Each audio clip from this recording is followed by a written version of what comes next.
everyone. It's great to be here today. I'm honored to represent AWS to talk to you about some of the insights that we have gathered supporting a number of our customers in their AI journey, and specifically around data strategy and data foundations. I'll talk to you about a construct of modern data strategy and how organizations are embracing it to derive value from GenAI and their AI investments. And before we get started, I want to take a step back and look at some of the trends of GenAI throughout the years. It's actually weird to say GenAI trends over the years because this technology is still very immature and evolving, but yet we see a lot of hype. So let me ask you, how many of you in this room think GenAI is a hype? Well, that's a great start for sure, because I'm going to talk a lot about GenAI. Year 2023 was the year of proof of concepts. All the organizations who tried to make sense of this technology experimented, built a number of proof of concepts. And year 2024 was the year of production for some. 2025 is the year of agentic AI. Now, at board level, we hear, what is the ROI for my AI investments? How can I go deeply and broadly scale across the organization? So there are a number of questions, but what sets organizations apart is the foundations. That is the strong data strategy that I have put in place years before GenAI hype. And in 2025, 87% of CIOs plan to increase the funding for GenAI. We are indeed living in an age of excitement. GenAI is turbocharging every conversation, culture change. But the great thing about this is that it is also shining a light on your data estate and the data foundations. But also, a lot of organizations are getting off the peak of inflated expectations. Their proof of concepts are not making it to production. They're unable to scale. And they're going through a trough of disillusionment. And that is because data, security, DevOps still remain a concern as it was before. And there's a lot here that we can talk about how organizations can get over this slump, but I'll go back to the key point that we've been discussing throughout today. It is about the data estate. And we all agree GenAI is the most important trend, but there are two other trends that I'd like to discuss. One is embedded intelligence. Data consumers now expect insights, trends, recommendations in the applications that they use. They don't want to go swivel around different systems looking for data, stitching together. They want it in the user experience that applications and platforms provide. And the second one is data partnering. In addition to the volumes of data that is generated through complex systems in the organization, there are third-party systems and tools. But there are also a number of partners that work with. They bring a lot of data. And organizations do want to make sense of all of this data, and they are struggling. Data strategy is critical. Data foundations is essential. And data quality is still a blocker. How many of you agree with this statement? Hands up. We see quite a lot. And this is a common trend that we hear from a number of execs as well. And they want to focus on improving their data strategies. But every conversation that we have around GenAI is revolving around large language models, specifically foundation models. And we know that these models are trained on the collective knowledge of the internet. And GenAI applications that make use of these LLMs are just touching the surface. And there is more than what meets the eye. For these LLMs to give the user experience that your customers are expecting, they need to interact with the operational databases.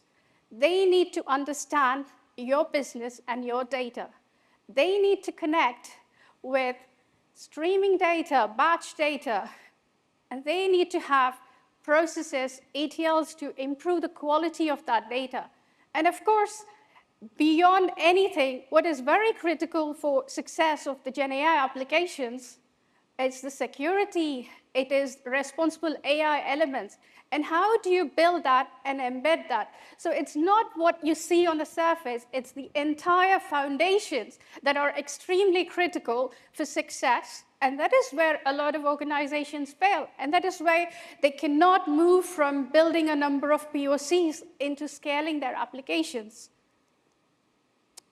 And I'll say this, if there's one thing that you can take away from this slide, it is that your data is your differentiator. And when used appropriately, it can transform industries. And we heard a lot today about the importance of delivering that personalized customer experience. And here, there is also a difference between the experience a generic application provides versus a business domain data, an application that is built based on your customer data, that speaks your brand, that knows your customer, and that knows your business. That is a differentiated experience.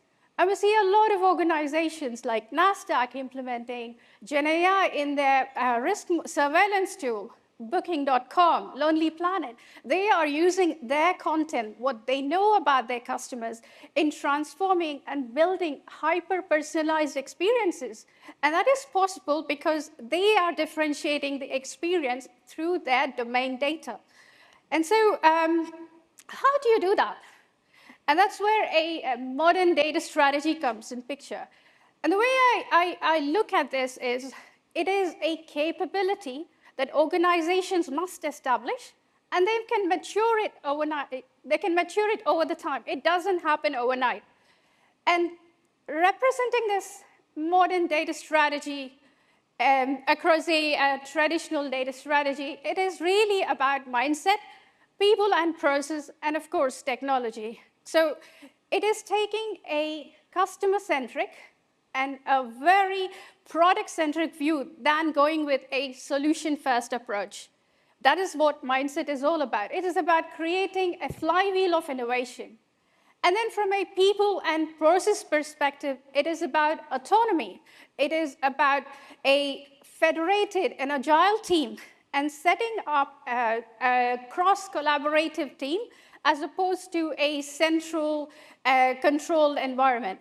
And from a technology perspective, it is about use of purpose-built, agile, and federated technology over monolithic platforms.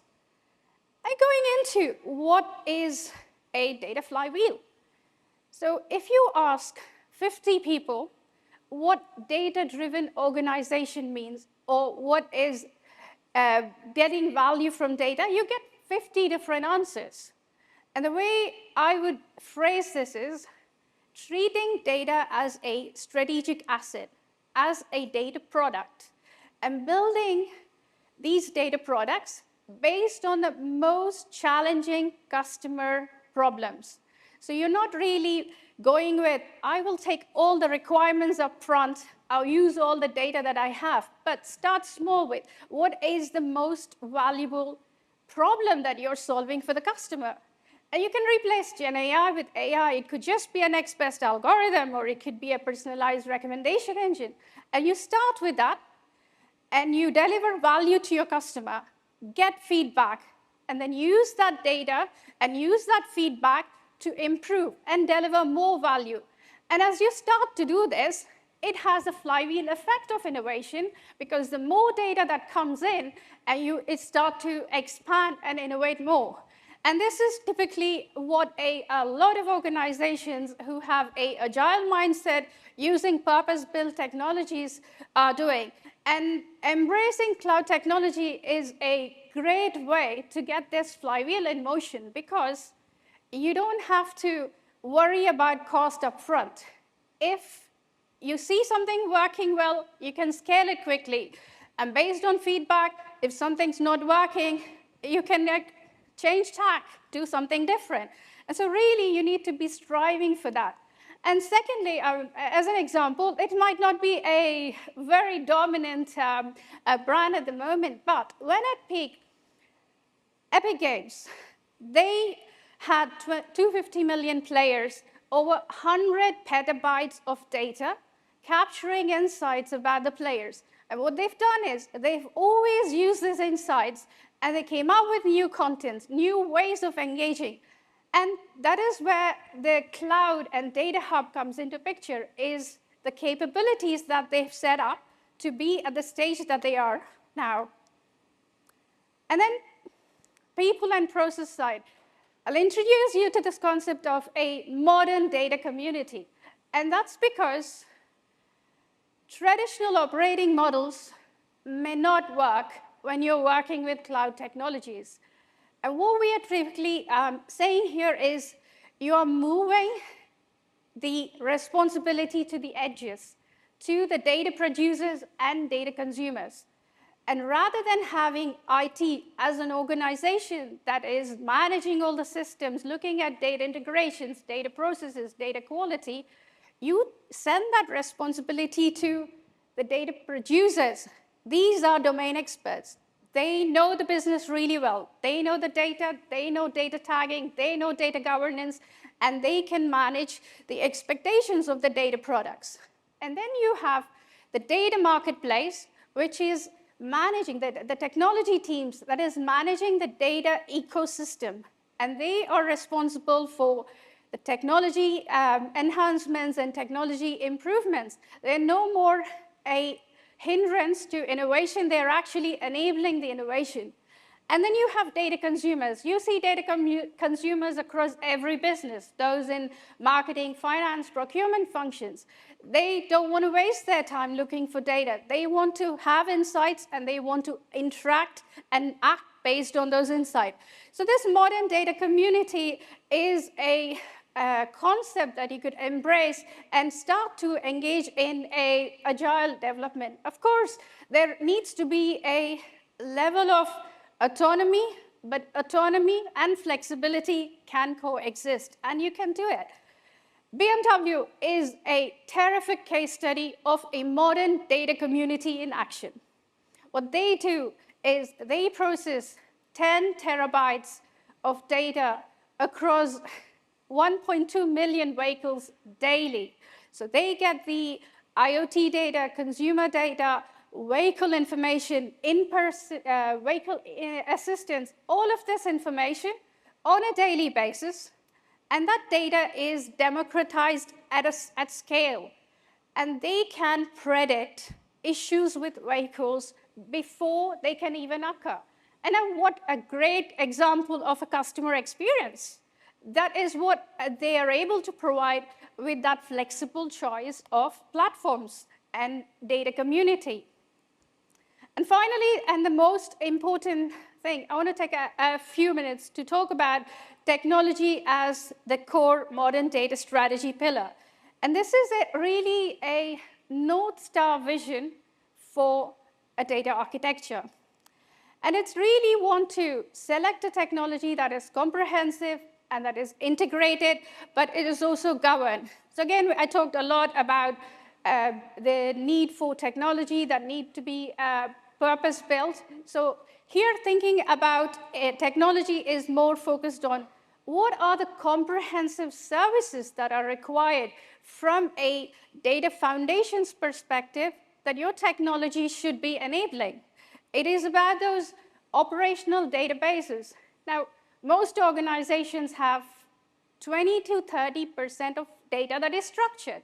But what about the rest of the unstructured data, which is really the core USP of GenAI? Images, files, audios, SharePoint documents, PDFs, emails, data that is really valuable for a lot of organizational insights. So there needs to be a way for the platform to be able to ingest that data, process that data, but also vector databases, key for using LLMs. The technology need to interact with those vector databases, and of course, data warehouses, which you can connect your LLMs to run RAG and fine-tuning your applications. And there is a layer of democratizing the insights and making it available to business users, a BI layer that you want to put on top of it. And underneath everything, to enable this data democratization, you of course need to have data governance, cataloging, security, privacy. And thinking about all of these services, what you need. I'm using the purpose-built a lot because for every use case, you do not need all of this. But how do you tailor your architecture to meet these core needs is what you need to be thinking about from a technology perspective. And of course, data strategy does not exist without data governance. And what is your strategy? Is it on the offensive or defensive side? So if you're working in financial services, highly regulated industries, that is very important. Whereas maybe you can play a bit more with data and innovation if you're in retail. So make your investments based on what your strategy is. As well as there are some non-negotiables in terms of data privacy and data governance that you have to keep in mind. But there is also an autonomy here in how you want to design this construct for your organization. And that starts with start small, think big, and scale fast.